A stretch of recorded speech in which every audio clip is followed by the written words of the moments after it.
Good afternoon everyone.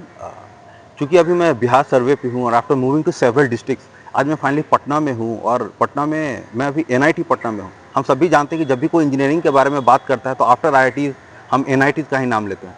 तो अभी मेरी मुलाकात एक एनआईटी की एमटेक के स्टूडेंट से हुई है। आइए उनसे डिटेल बात करते हैं। तुम्हारा नाम क्या हुआ? श्वेता। श्वेता, तुम किस क्लास में हो अभी? MTech first year, MTech first, electronics department. Electronics department. तो श्वेता, एक चीज़ जानना था कि हम लोग जब भी इंजीनियरिंग की बात करते हैं तो स्टूडेंट्स का बहुत पैसन होता है कि चलो आईआईटी मिल जाए, आईआईटी नहीं मिल जाए तो एनआईटी मिल जाए। तो ये जानना चाहिए कि आज के टाइम में अगर किसी को एनआईटी में एडमिशन लेने हैं, फायदे में अगर एनआईटी पटना में एडमिशन लेना है, उसे रैंकिंग्स कितने होने चाहिए? रैंकिंग्स ऑलमोस्ट ये हम लोग के एमटेक में तो विद इन 5000 7000 रहना चाहिए। ये मैंने जेई के एग्जाम में? नहीं, आपका गेट एग्जाम में, गेट में? जनरल अच्छा, कैंडिडेट के लिए, अगर आप मीन्स एमटेक में एडमिशन लेना चाह रहे हैं। एमटेक के लिए। ओके। तो एक चीज़ जानना था कि अगर अभी फॉर्च्यून मैगजीन का रिपोर्ट आया है और फॉर्च्यून मैगजीन ने कहा है कि भारत देश में अभी जितने भी इंजीनियर्स हो रहे हैं, लगभग 15 लाख इंजीनियर हर साल जो है वो बीटेक पास करते हैं। तो मीन्स बीटेक प्लस एमटेक, तो कहने का मतलब कि जितने भी इंजीनियर हैं 86% ऑफ द इंजीनियर्स और जितने भी एमबीए हैं 50% ऑफ द एमबीए उनको ऑफर लेटर नहीं आया है। तुम्हारे हिसाब से एक इंजीनियरिंग के स्टूडेंट होते हुए कितना चिंता का बात है? चिंता का बात है, लेकिन उससे ज़्यादा डेवलपमेंट टेक्नोलॉजी बढ़ रहा है, इसके चलते सब कुछ हो रहा है। जैसे artificial intelligence, as I told you, okay. Cloud computing, edge computing वगैरह जितना भी है वो सब जॉब मार्केट को डाउन किया और सब कुछ ना आपका टेक्निकली हो रहा है। मतलब कि रोबोटिक वे बेस पे सब कुछ, तो मैनुअल वर्क लिमिटेड हो गया है। तो तुम वो कह रहे हैं कि वो जॉब्स खा रहे हैं? हाँ, वो जॉब्स खा रहे हैं, लेकिन इसमें भी गलत नहीं है, क्योंकि आप टेक्नोलॉजी को एडवांस नहीं करिएगा तो आपका लाइफस्टाइल इंप्रूव नहीं करेगा, बहुत कुछ होता है। बहुत कुछ होता है। एक चीज, अभी डोनाल्ड ट्रंप जब जब से अमेरिका के राष्ट्रपति बने हैं उन्होंने पूरा एक तरह का ट्रेड वॉर शुरू कर दिया है। उन्होंने तो सब कंट्रीज पे टैरिफ लगाया था लेकिन 90 डेज के लिए होल्ड किया, लेकिन चाइना के साथ उनका तुमको क्या लगता है जो ट्रेड वॉर है इसके कारण जो जॉब्स है खासकर इंजीनियरिंग जॉब उसका कितना नुकसान होगा?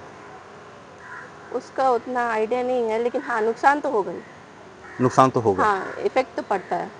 जो भी ये सब होता है ना, ये सब डिसीजंस जो लेता है तो हाँ। इफेक्ट पड़ेगा।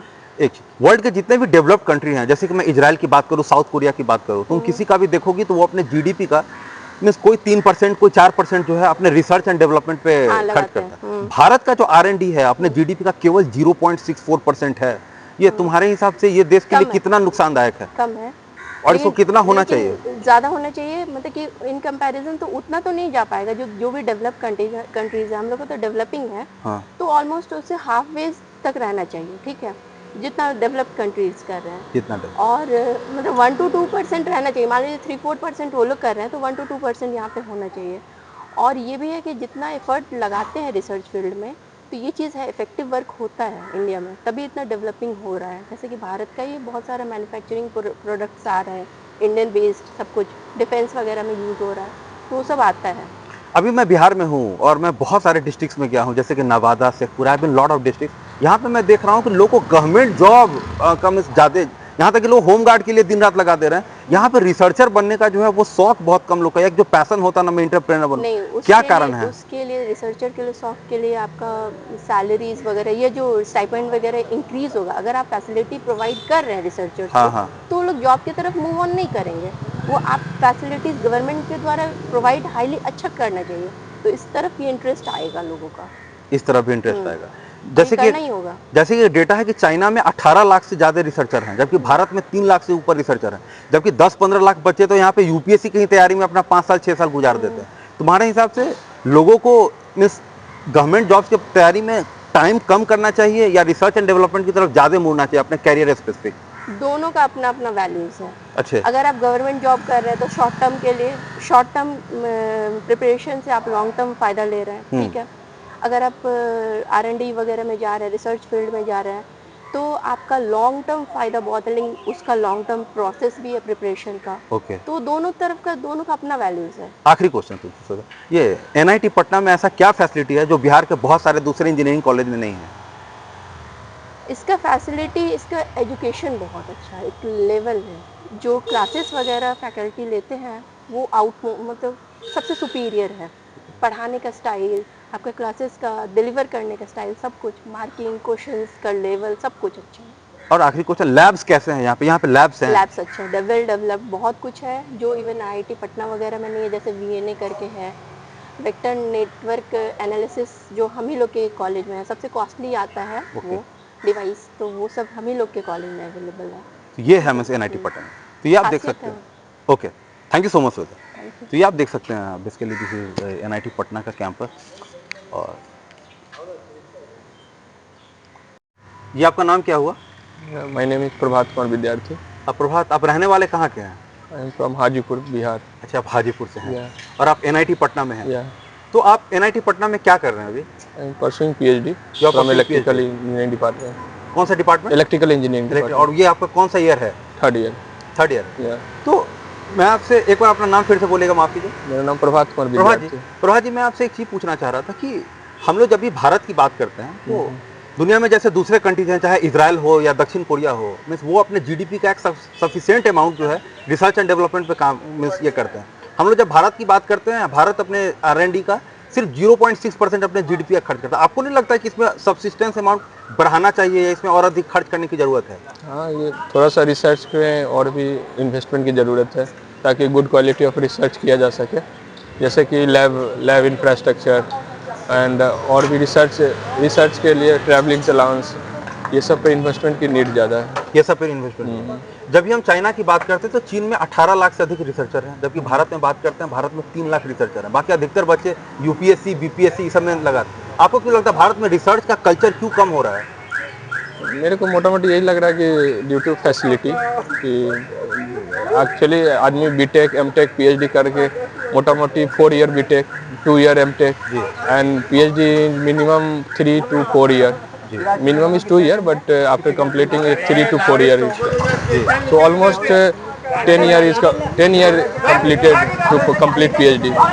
So if you give the good opportunity on funding, then students survive here. अभी वर्ल्ड बैंक का एक रिपोर्ट आया है कि भारत का जो एक्सट्रीम पॉवर्टी है वो 2.3% है, लेकिन कल मैं पटना में घूम रहा था, मैंने कई लोग को देखा कि वो रोड पे सोए थे। आपको क्या लगता है कि भारत में पॉवर्टी लिटरली एक्सट्रीम पॉवर्टी 2.3% है या ये आंकड़ा है, इसमें कुछ जालसाजी है? मेरे को लगता है ये आंकड़ा है, पॉवर्टी थोड़ा ज़्यादा ही है। पॉवर्टी थोड़ा ज़्यादा। तेंदुलकर कमेटी को आप जानते हैं? सुना होना सुना हुआ ना? ये लोग इसके लिए पॉवर्टी एस्टीमेट है। आपसे आखिरी सवाल, एल&टी के सीईओ कुछ दिन पहले एस एन सुब्रमण्यम ने और या जो नारायण मूर्ति हैं इन्फोसिस के, उन्होंने कह दिया कि यहाँ पे 70 घंटा कम से कम काम करना चाहिए तभी जीडीपी में कंट्रीब्यूशन हो। आपको नहीं लगता है कि हम लोग सिर्फ वर्किंग आवर से फोकस कर रहे हैं, प्लस लोगों को कितना जॉब चाहिए उस पर फोकस नहीं कर रहे हैं? बिल्कुल, वर्किंग आवर के साथ साथ जॉब का भी वो होना चाहिए। जैसे हम लोग पीएचडी वाले ऑलमोस्ट 10 आवर लैब में बैठते हैं पर डे। ओके, तो इसके अकॉर्डिंग होना चाहिए कि आपके पीएचडी क्या अपॉर्चुनिटी है, इस पे काम होना चाहिए। R&D का एक्सप्लोजर ज़्यादा होना चाहिए ताकि लोग पीएचडी में अच्छे से काम करें, क्वालिटी ऑफ वर्क दे पाए। तो अगर कोई एनआईटी पटना में पीएचडी कर रहा है तो उसको स्टाइपेंड कितना मिलता है?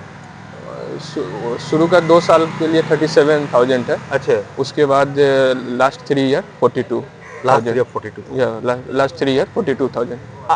आप एनआईटी के लैब्स के बारे में क्या कहना चाहेंगे? मीन्स यहाँ का रिसर्च एंड डेवलपमेंट कैसा है? लैब्स कैसा है? लैब सेटअप अच्छा है। लैब सेटअप है। या टीचर भी काफ़ी कोऑपरेटिव है, वो एज यूजुअल जितना हो सके वो कोऑपरेट करते हैं ताकि गुड पब्लिकेशन आ सके बच्चे को। और आपसे आखिरी सवाल, अगले 5 साल में अपने आप को खुद को कहाँ देखते हैं?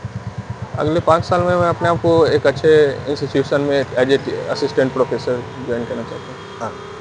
धन्यवाद। जी, आपका नाम क्या हुआ?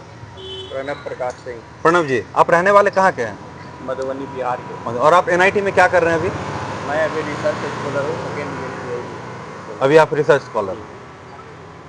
एक सेकंड जी, आपका नाम क्या हुआ? प्रणव प्रकाश सिंह, प्रणव जी, आप रहने वाले कहाँ के हैं? मधुबनी बिहार के। मधुबनी। और आप एनआईटी पटना में क्या कर रहे हैं? मैं अभी पीएचडी कर रहा हूँ, मैं अभी सेकेंड ईयर में। Second year. और अपने आपका वो फील्ड क्या है, ब्रांच क्या है जिससे आप पीएचडी कर रहे हैं? पावर सिस्टम इंजीनियरिंग है मेरा, जिसमें मैं अभी रिसर्च कर रहा हूँ लोड फ्रीक्वेंसी कंट्रोल पे। एक चीज़ आपसे पूछना था कि डोनाल्ड ट्रंप जब से अमेरिका के राष्ट्रपति बने, उन्होंने एक तरह से ट्रेड वॉर शुरू कर दिया है। कई देशों पे तो उन्होंने टैरिफ लगाया, लेकिन 90 दिन के लिए होल्ड किया।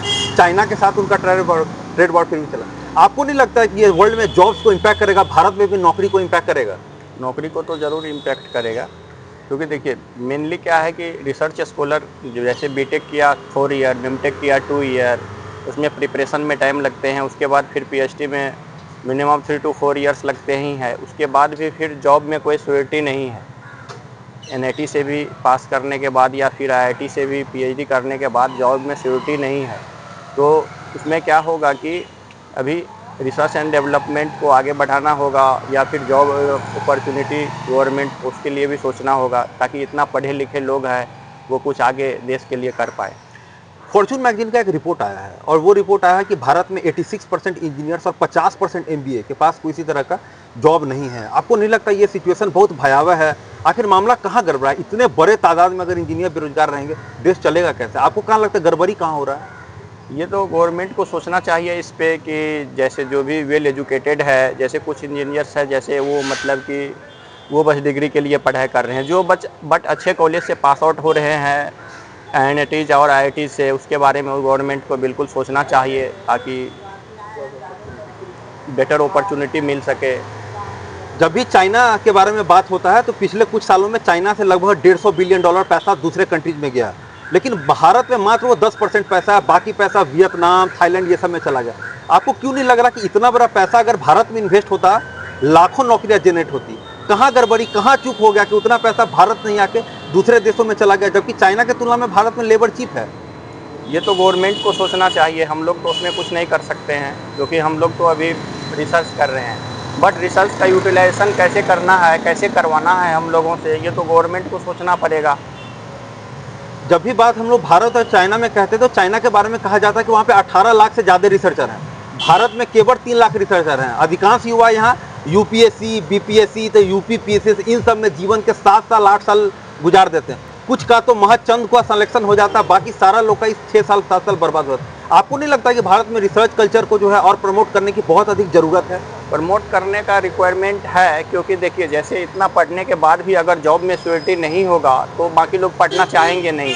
जैसे मान लीजिए हमने अपना 10 साल क्रूशियल दिया मान लीजिए रिसर्च में, ठीक है जी। तो रिसर्च के बाद तो ऐसा जॉब अपॉर्चुनिटी भी तो गवर्नमेंट को सोचना चाहिए ताकि जो भी रिसर्चर्स है वो सर्वाइव कर पाए। जो भी रिसर्चर, आप जो एनआईटी में पढ़ रहे हैं आपको कितना स्कॉलरशिप मिलता है? अभी तो मैं सेकेंड ईयर में हूँ तो मेरे को 37,000 पर मंथ मिलता है। पर मंथ मिल रहा है। और आखिरी सवाल, अभी पूरे देश में हर जगह पहलगाम पे चर्चा है, पहलगाम को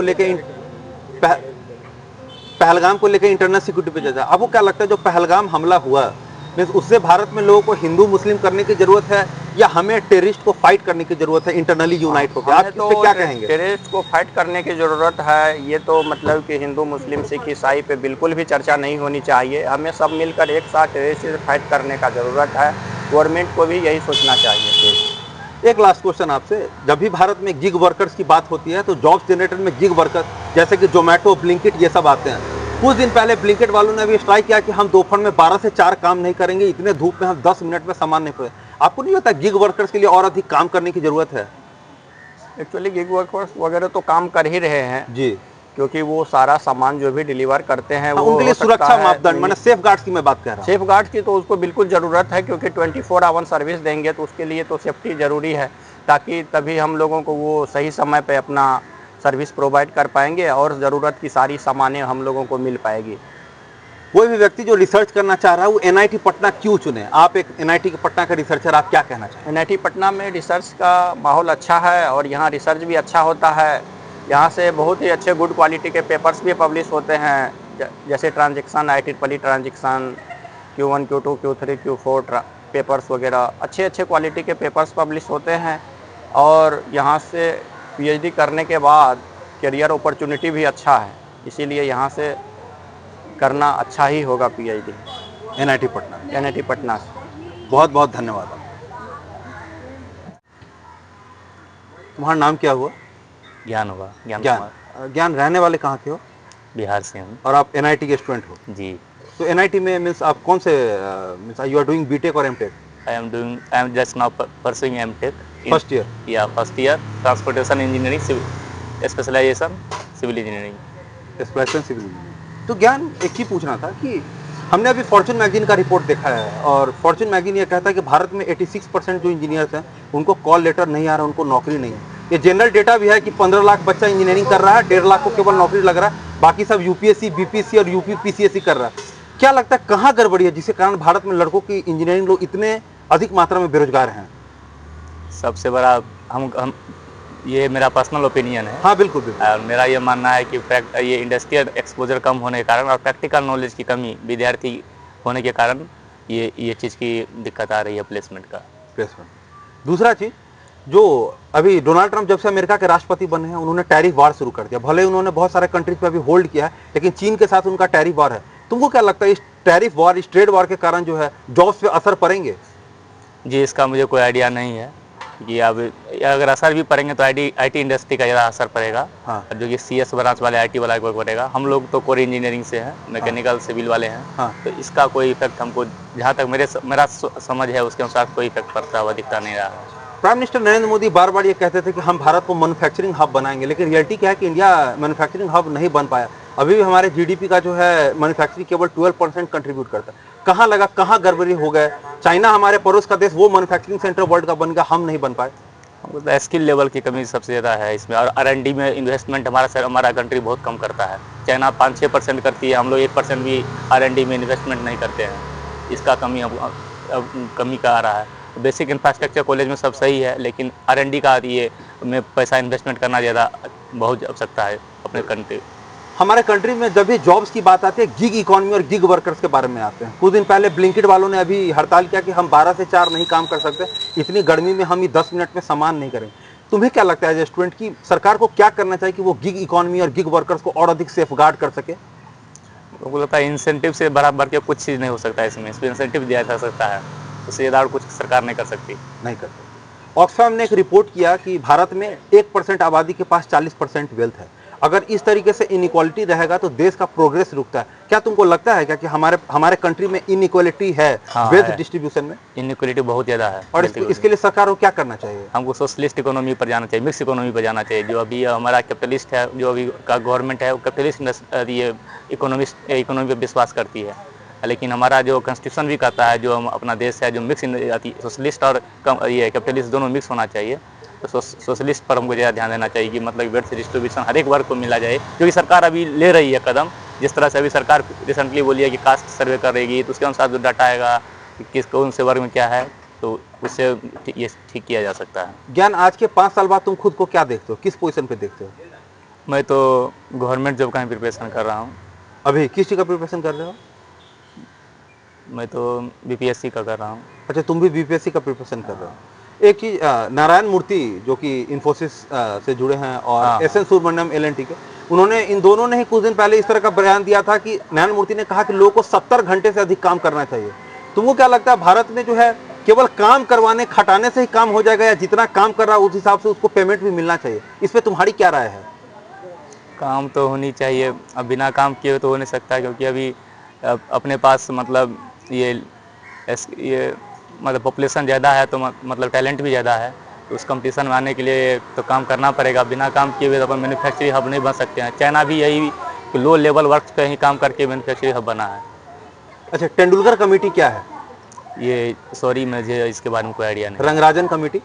जी सॉरी, हम इंजीनियरिंग बैकग्राउंड से तैयारी करते हैं। कोई बात नहीं, ये लोग वेल्थ, चूंकि हम लोग इनइक्वालिटी पे बात कर रहे थे, तो ये जो है मैंने, इन्होंने पॉवर्टी एस्टिमेशन पे है। और मेरा आखिरी सवाल, कोई बच्चा अगर एनआईटी में है और वो एमटेक की पढ़ाई कर रहा है, कितना % चांस है कि जब वो एमटेक खत्म हो जाएगा तो उसको जॉब लग जाएगा, he will get a job? इसके चांसेस कितने हाई हैं? जॉब तो लग जाएगा, जहाँ तक कोर कंपनी का हमारा ये डिपेंड करता है कि पैसा ये सैलरी कितना मिलेगा, बस ये वेरी कर सकता है। जॉब तो लग ही जाता है। तुम किस ब्रांच से हो? मैं तो सिविल इंजीनियरिंग से हूँ। सिविल इंजीनियरिंग में जॉब्स के क्या प्रोस्पेक्ट है अगर कोई एमटेक एनआईटी से कर रहा है तो? जॉब के प्रोस्पेक्ट है एवरेज है, मतलब, लेकिन मैं अधिकतर लड़का जो यहाँ पे है, हम जहाँ तक देखे हैं, वो या तो एमटेक ये पीएचडी परस्यू करना चाह रहे हैं, या फिर ये पार्ट टाइम मतलब ये एमटेक को ले रहे हैं। बाकी उनका मेन मकसद है यूपीएससी बीपीएससी का ही प्रिपरेशन करना। अच्छा, यूपीएससी। हाँ, अगर करना चाहते हैं, अगर प्राइवेट का इंटरेस्टेड है, जो चाहते हैं उनको तो मिल जा रहा है, इसमें कोई दिक्कत नहीं आ रहा। आखिरी सवाल, लास्ट क्वेश्चन, हम लोग जब भी चाइना के बारे में कहते हैं तो वहाँ 18 लाख से ज्यादा रिसर्चर हैं, जबकि भारत में केवल 3 लाख रिसर्चर हैं। तुम्हें क्यों लगता है भारत में लोग रिसर्च में क्यों नहीं जाना चाहते?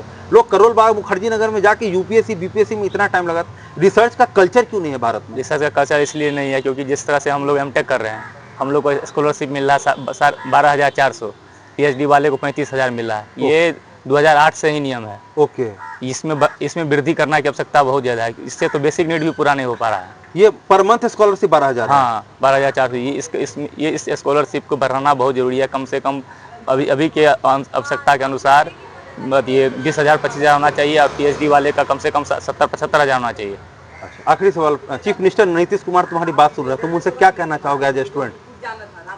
वो तो हमारे एलुमनाई हैं और वो अच्छा काम भी कर रहे हैं। पटना में इंफ्रास्ट्रक्चर बढ़ा है, सबवे बना है, डबल डेकर बना है, मेट्रो बन रही है और हम उनसे यही करेंगे, आशा करते हैं कि वो आगे भी ऐसा ही काम करते रहे और भगवान उनको अच्छा स्वास्थ्य दे।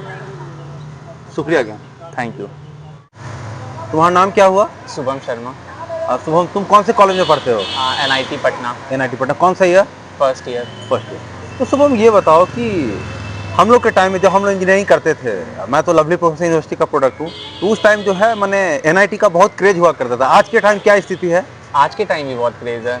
आज के टाइम बहुत क्रेज है। तो अगर किसी को बीटेक में एडमिशन चाहिए NIT में, तो उसको JEE में कितना रैंक लाना होगा? अगर NIT पटना का बात करें तो शायद जनरल बच्चे के लिए 14,000 से मिलना शायद शुरू हो जाता है। 14,000? हाँ, शायद 14,000 से 18,000 तक। जब मेरे टाइम पे तो शायद इतना ही था। तुम कौन से ईयर में NIT में ज्वाइन किए हो? 2024 में। 2024। अच्छा, एक चीज़ बताओ कि तुमको यहाँ के प्रोफेसर्स कैसे लगे? बहुत ही हाई स्टैंडर्ड क्वालिटी के प्रोफेसर्स हैं या बिलो एवरेज? अब यहाँ के प्रोफेसर्स तो बहुत अच्छे हैं। बिलो एवरेज बोलना ठीक नहीं होगा, लेकिन एवरेज से अच्छे हैं। एवरेज से अच्छे हैं। अच्छा, अब मुझे तुम एक चीज़ बताओ कि भारत में जनरली कहा जाता है, हम लोग सब एजुकेशन का जब बात करते हैं तो वहाँ पे इनइक्वालिटी का बात होता है। भारत में जनरली कहा जाता है कि भारत के टॉप 1% के पास देश का 40% ये है, माने वेल्थ है। तुम इसके बारे में क्या कहोगे? ये वेल्थ इनइक्वालिटी होना चाहिए, ये गड़बड़ है या होने से कोई फर्क नहीं पड़ता? नहीं, एब्सोल्युटली तो गड़बड़ी है। मतलब किसी एक सेक्शन ऑफ कम्युनिटी के पास इतना ज़्यादा वेल्थ तो नहीं होना चाहिए। 40% बहुत बड़ा नंबर हो जाता है, इसलिए मेरे को नहीं लगता ये पूरी तरह से सही है। ये ऑक्सफैम का रिपोर्ट है बेसिकली। हाँ, मेरे को आइडिया है इस बारे में। ओके, जब भी तुम लोग देखते हो, तुम ब्लिंकिट से कोई चीज़ ऑर्डर करते हो, जेप्टो से कोई चीज़ ऑर्डर, गिग इकोनॉमी और गिग वर्कर्स के बारे में बात होता है। अभी कुछ दिन पहले जो है ब्लिंकिट नाम की एक कंपनी है, उसके जो गिग वर्कर्स हैं उन्होंने कहा कि सर हम 12 से 4 काम नहीं करेंगे, बहुत धूप लगता है, ये 10 मिनट में सामान को पहुंचाना मेरे लिए नेक्स्ट टू इम्पॉसिबल है। तुमको क्या, तुम्हारे हिसाब से गिग वर्कर्स के लिए और क्या सुविधा होना चाहिए? जहाँ तक मेरे को पता है कि मतलब गिग वर्कर्स के लिए कोई गवर्नमेंट ने कोई अलग से ऐसे वो लॉ नहीं बना रखे है उनको गवर्न करने के लिए। उन पर अभी भी काम चल ही रहा है। ओके। तो जरूर उन पर कुछ लॉ तो बनाना चाहिए, क्योंकि उनको कोई मतलब कंपनी उनका कोई जिम्मेवारी नहीं लेती। वो एक तरह से अलग तरह से काम करते हैं, इसलिए उनको भी कंपनी सबको उनको कुछ इंसेंटिव जरूर देना चाहिए। अभी कुछ दिन, अभी तुम बीटेक करोगे, बीटेक के बाद तुम भी जॉब करोगे। L&T के जो CEO है एसएन सुब्रमण्यम, उन्होंने कुछ दिन पहले कह दिया कि आदमी को बहुत काम करना चाहिए, तुम सैटरडे संडे को भी क्या करोगे। उसके बाद नारायण मूर्ति जो इन्फोसिस के, उन्होंने भी कह दिया कि कम से कम 70 घंटा। तुम्हारे हिसाब से ये जो amount of hours of work है, ये इतना होना चाहिए या कम होना चाहिए? क्या कहना तुम्हारा क्वालिटी ऑफ वर्क और क्वांटिटी ऑफ वर्क पे? देखिए, अभी मैं उतने अच्छे से इसको नहीं बता, क्योंकि अभी मैं किसी वैसे नहीं, तुम एक पढ़े लिखे एजुकेटेड लड़के हो, इसलिए तुमसे ये पूछ रहे हैं। तुमको क्या लगता है भारत में एक्सप्लॉयटेशन होता है काम करने वाले? ये तो बिल्कुल होता है, एक्सप्लॉयटेशन तो बिल्कुल होता है, क्योंकि इंडिया में अनएम्प्लॉयमेंट रेट बहुत हाई है। तो इसलिए मतलब उनके लिए भी है कि अगर हम इसको हटा देंगे तो किसी और को आराम से ला सकते हैं, इसलिए वो बहुत ज़्यादा एक्सप्लॉइट करना चाहते हैं लोग को। यही है रीज़न, इसलिए कम भी पे करते हैं। भारत का जो जीडीपी है, उसके जीडीपी का केवल 0.6% हमारे रिसर्च एंड डेवलपमेंट पे ये होता है, जबकि दूसरे दुनिया के दूसरे देश कोई 3%, कोई 4%, कोई 5%। इजराइल और अगर हम दक्षिण कोरिया का देखें, मैसिव अमाउंट इन्वेस्ट करते हैं। क्यों लगता है भारत सरकार क्यों R&D पे खर्च नहीं कर रही है?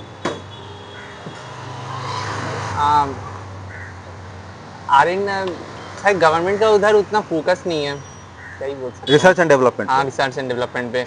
चाइना के बारे में क्या कहना चाहोगे? चाइना के ग्रोथ स्टोरी पे? चाइना बहुत ज़्यादा डेवलप कर चुका है। मतलब हम लोग से लगभग 5 गुना बड़ा इकनॉमी है वो। आने टाइम में और डेवलप ही करेगा। वहाँ वो लोग R&D पे बहुत फोकस करता है। आखिरी सवाल, बिहार में NIT पटना तुम्हारे हिसाब से इंजीनियरिंग में कौन से रैंक पे है? बिहार में NIT पटना सुविधा के मामले में या जो लैब्स के मामले में? हाँ, बिहार में तो एक IIT भी है, तो शायद IIT होगा सबसे अच्छा, तो NIT पटना ही है उसके बाद। मतलब तुम्हारे हिसाब से NIT पटना, अगर किसी को बिहार में पढ़ना है तो इंजीनियरिंग में NIT पटना एक अच्छा ऑप्शन है। हाँ, जरूर। तुम रहने वाले कहाँ के हो शुभम? बिहार में कहाँ से? Muzaffarpur. Thank you so much. Thank you. तुम्हारा नाम क्या हुआ? जी सर, मेरा नाम गौरव है, गौरव कुमार शर्मा। गौरव, तुम रहने वाले कहाँ के हो? जी सर, मैं सुपौल का रहने वाला हूँ, सुपौल बिहार डिस्ट्रिक्ट। अभी कौन से कॉलेज में पढ़ते हो? जी NIT Patna. NIT Patna. Yes sir. तो गौरव ये बताओ मुझे कि तुमको यहाँ का पढ़ाई कैसा लगता है, मतलब यहाँ के प्रोफेसर तुम्हें बहुत स्टैंडर्ड लगते हैं या बिलो स्टैंडर्ड लगते हैं? प्रोफेसर एवरेज है सब, एवरेज है। एवरेज है, मतलब थ्योरेटिकल नॉलेज अच्छे प्रोवाइड करते हैं, प्रैक्टिकल में थोड़ा सा कम है। प्रैक्टिकल नॉलेज थोड़ा सा इंफ्रास्ट्रक्चर का भी दिक्कत है, थोड़ा इंफ्रास्ट्रक्चर का? हाँ, थोड़ा मतलब कंसेप्चुअल भी थोड़ा सा दिक्कत है। अच्छा, अभी यहाँ पे 4th ईयर के बहुत सारे बच्चों का प्लेसमेंट हुआ होगा, तुम्हारे हिसाब से एवरेज प्लेसमेंट कितना गया है यहाँ पे NIT पटना में? वो तो ब्रांच डिपेंडेंट होगा, लेकिन अच्छा, ये ब्रांच डिपेंडेंट होता है, बिल्कुल सही बात। मैकेनिकल का कैसे जाता है यहाँ पे लगभग?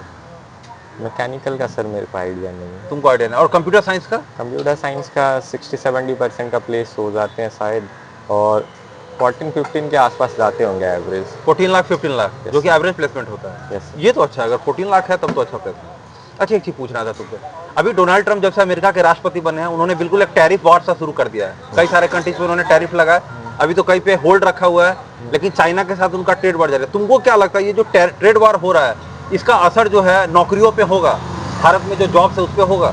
जी सर, जरूर होगा। क्यों ऐसा, क्यों जॉब्स पे असर कैसे होगा?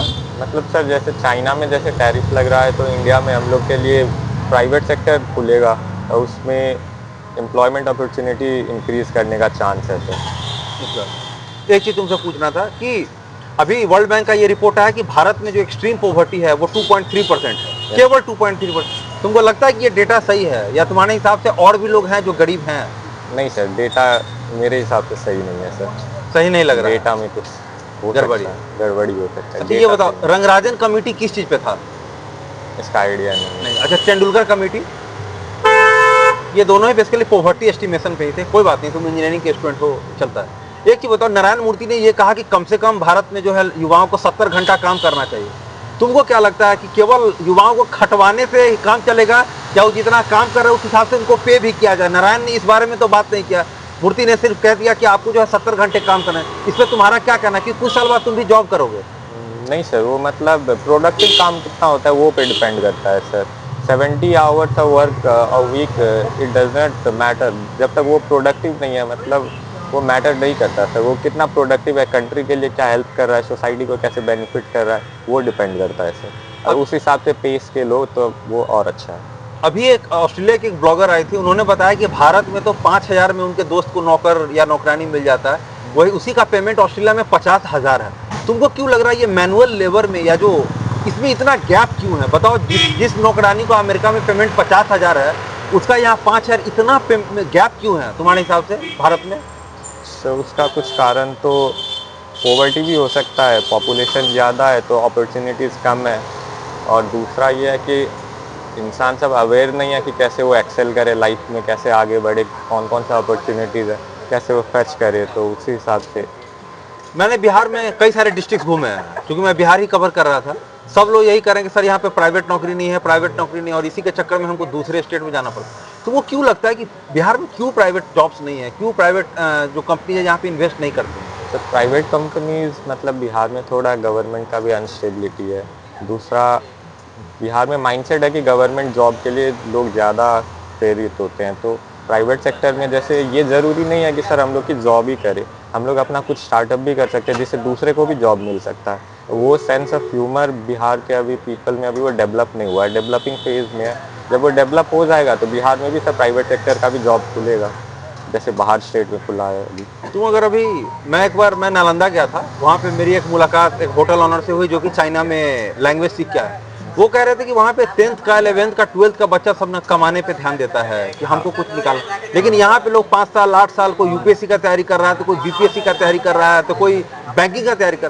तुमको नहीं लगता कि स्टूडेंट्स को इतने साल इन सब चीज़ों पर टाइम इन्वेस्ट नहीं करना चाहिए, इतना ज़्यादा टाइम इन सब चीज़ों पर नहीं लगाना चाहिए? हाँ सर, बिल्कुल सर, नहीं लगाना चाहिए, क्योंकि टाइम सर, जैसे टाइम में एट द एंड सबसे अच्छा क्या होता है ना कि आपको लाइफ में एक्सेल करना है, तो आप जितना जल्दी स्टार्ट करें वही अच्छा होता है। एक कोई जॉब डिफाइन नहीं करता कि आप लाइफ में कितना एक्सेल कर सकते हैं। तो खुद पे विश्वास होना चाहिए, खुद को अपना जो मन में आता है उस हिसाब से स्टार्ट करना चाहिए, तो जितना जल्दी स्टार्ट हो वो अच्छा होता है। Very good. तुम्हारा रैंक कितना है नीट में, ये जेई में?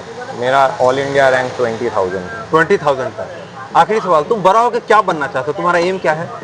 तो बड़ा हो के पहले तो मैं 2-3 साल जॉब में ही जाऊंगा, क्योंकि मेरे को भी मैच्योर्ड होना है, एक्सप्लोर करना है मार्केट कैसा होता है। Okay. फिर उसके बाद मैं अपना स्टार्टअप के लिए सोच रहा हूँ। अपने स्टार्टअप, ऑल द बेस्ट।